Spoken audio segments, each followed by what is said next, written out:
le Saint-Esprit, le meilleur des conseillers, parce qu'il est le meilleur des conseillers. Et on peut lire ensemble dans Ésaïe au chapitre 11 et au verset 2, « L'Esprit de l'Éternel reposera sur lui », en parlant du Seigneur Jésus-Christ. Esprit de sagesse et d'intelligence, esprit de conseil et de force, esprit de connaissance et de crainte de l'Éternel. Et on voit que Jésus-Christ, en tant qu'homme, et à la fois Dieu, mais fait homme, était 100% dépendant du Saint-Esprit lorsqu'il exerçait son ministère. On voit qu'il prenait toujours les bonnes décisions parce que l'esprit de conseil, le Saint-Esprit, était sur lui. Et la bonne nouvelle, c'est que Jésus a dit qu'en partant au ciel, auprès du Père, il nous enverrait un consolateur, le Saint-Esprit. Et ce même esprit de conseil qui était sur Jésus-Christ, aujourd'hui, peut être sur nous et habite en nous si on est né de nouveau, si on a reçu Jésus-Christ comme notre sauveur personnel. Et puisqu'il habite en nous, cet esprit de conseil qui sait toutes choses, qui a créé toutes choses et qui a accompagné le Seigneur Jésus, qui lui-même a dit « je ne fais rien sans avoir vu le Père faire », c'est-à-dire que l'esprit du conseil communiquait toujours à Jésus le conseil, la pensée du Père, et il ne faisait que faire que ce que le Père lui disait par son esprit.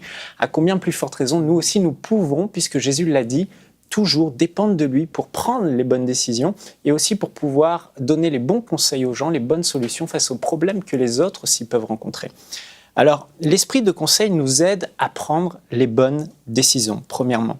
On voit qu'aujourd'hui, la plupart des hommes ont appris, et depuis tout petit, on nous apprend à compter sur notre propre intelligence. On fait la balance entre les points positifs, les points négatifs, et puis on choisit la solution en fonction de ce qui semble plus raisonnable selon notre intelligence. On s'appuie sur notre sagesse, notre raisonnement, alors que finalement, l'esprit de conseil qui habite en nous et qui sait toutes choses, c'est exactement déjà, avant même qu'on commence à réfléchir, quelle est la décision qu'il faut prendre.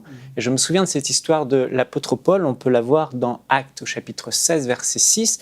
Il avait réfléchi à une stratégie, il s'est dit « ce serait bien que j'aille évangéliser en Asie ». C'était une décision stratégique, une décision qui semblait intelligente, il fallait aller là-bas, c'était un lieu stratégique, mais la Bible dit que le Saint-Esprit l'en empêcha, littéralement. Il a voulu y aller, il avait fait des plans, mais là, il a été suffisamment sensible à la voix du Saint-Esprit.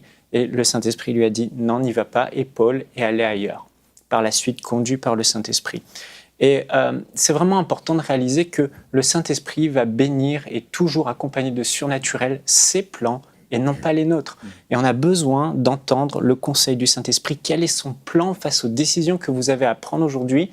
Quel est le conseil du Saint-Esprit? Nous devons, comme Paul l'a fait, toujours s'assurer d'être rempli du Saint-Esprit pour être sensible à sa voix. Et si je peux vous donner un conseil aujourd'hui, c'est ne prenez jamais de décision majeure dans votre vie quand vous devez décider quelque chose sans vous assurer d'être rempli du Saint-Esprit. Vous êtes peut-être né de nouveau, mais si vous n'êtes pas, au moment où vous prenez votre décision, rempli du Saint-Esprit, vous ne serez pas sensible à sa voix comme l'apôtre Paul l'a été. Et on a besoin d'être en tout temps rempli du Saint-Esprit pour pouvoir ressentir, entendre sa voix et discerner quelle est la pensée du Père. La deuxième chose, c'est que l'esprit de conseil nous assiste pour aider les autres. Combien de fois des personnes sont venues nous voir dans notre entourage, notre famille ou à l'église, dans le ministère en tant que pasteur et nous demandent des conseils face à leurs difficultés, leurs situations. Et la plupart du temps, on ne sait pas quoi vraiment leur répondre, alors on rentre dans un exercice de mémoire et de versets. Alors je vais trouver le verset le plus adapté et donner le verset. Mais j'aimerais vous dire aujourd'hui que le rôle de l'esprit du conseil, le glorieux Saint-Esprit, n'est pas juste de nous rappeler les bons versets bibliques qu'on a appris, qu'on a déjà lus et les sortir et donner des versets bibliques. Il y a plus. Jésus a dit, le consolateur, l'esprit de vérité que le Père enverra en mon nom vous enseignera toutes choses. Les possibilités sont infinies. Le Saint-Esprit peut nous amener au-delà de ce qu'on a lu, au-delà de ce qu'on a entendu, au-delà des versets bibliques, toujours conforme à la pensée des Écritures, mais au-delà. Et ça laisse des possibilités infinies et c'est vraiment excitant. Et je me souviens de cette histoire du pasteur Yonggi Cho, le pasteur de la plus grande église au monde, avec plus de 850 000 membres.